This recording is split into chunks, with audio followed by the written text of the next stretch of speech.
Assalamualaikum warahmatullahi wabarakatuh. Perkenalkan, nama saya Nurisrawati Kutimbang dari Prodi Biologi, Fakultas Keguruan dan Ilmu Pendidikan, Universitas Muhammadiyah Luwuk. Di sini saya akan menjelaskan sedikit tentang jaringan otot. Otot adalah kumpulan sel yang membentuk jaringan dan berfungsi sebagai penggerak organ tubuh. Otot merupakan alat gerak yang aktif, sementara rangka merupakan alat gerak yang pasif.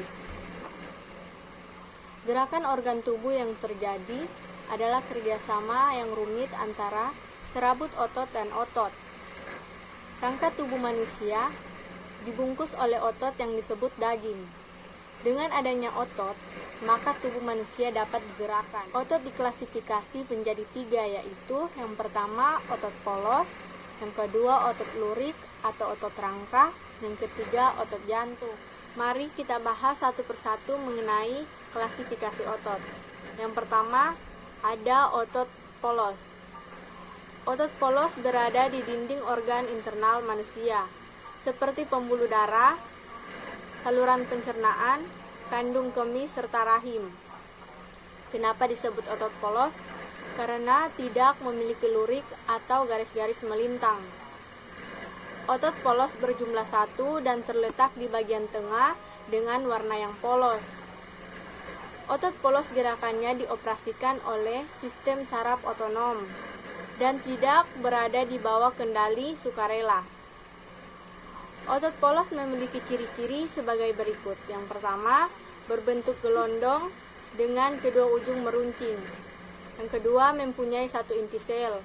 Yang ketiga, otot bekerja di luar kesadaran, bekerja lambat, teratur, dan tidak cepat lelah. Yang keempat, terdapat pada alat-alat tubuh bagian dalam seperti paru-paru, pembuluh darah, lambung, serta usus. Berikutnya ada otot lurik atau otot rangka. Otot lurik melekat pada kerangka dan membentuk sebagian besar jaringan otot tubuh.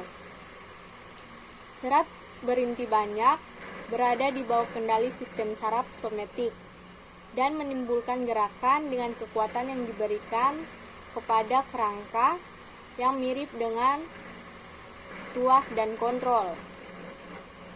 Pada otot lurik terdapat tendon. Otot yang ujungnya terdapat 2 tendon disebut bisep. Sedangkan otot yang ujungnya terdapat 3 tendon disebut trisep. Otot lurik juga memiliki ciri-ciri sebagai berikut. Yang pertama, sel otot lurik berbentuk silinder yang memiliki bagian gelap dan terang sehingga terlihat seperti lurik. Yang kedua, memiliki inti sel yang banyak. Yang ketiga, otot bekerja atas kesadaran otak dan mengalami kelelahan. Otot melekat pada rangka sehingga disebut otot rangka. Selanjutnya ada otot jantung. Otot jantung yaitu otot lurik khusus yang terdiri dari sel-sel memanjang dengan banyak inti sel yang terletak di pusat. Otot jantung juga tidak berada di bawah kendali sukarela. Otot jantung memiliki ciri-ciri sebagai berikut. Yang pertama, sel otot jantung berbentuk serabut lurik yang bercabang-cabang. Yang kedua, sel mempunyai satu atau banyak inti sel dan terletak di tengah serabut. Yang ketiga, bekerja di luar kesadaran atau tidak diperintah otak, tapi dipengaruhi oleh persediaan oksigen yang cukup. Terakhir, mengenai fungsi otot.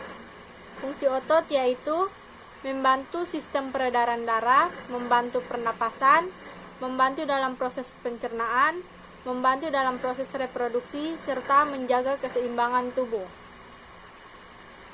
Itulah materi singkat mengenai jaringan otot. Sekian dan terima kasih. Jangan lupa di like.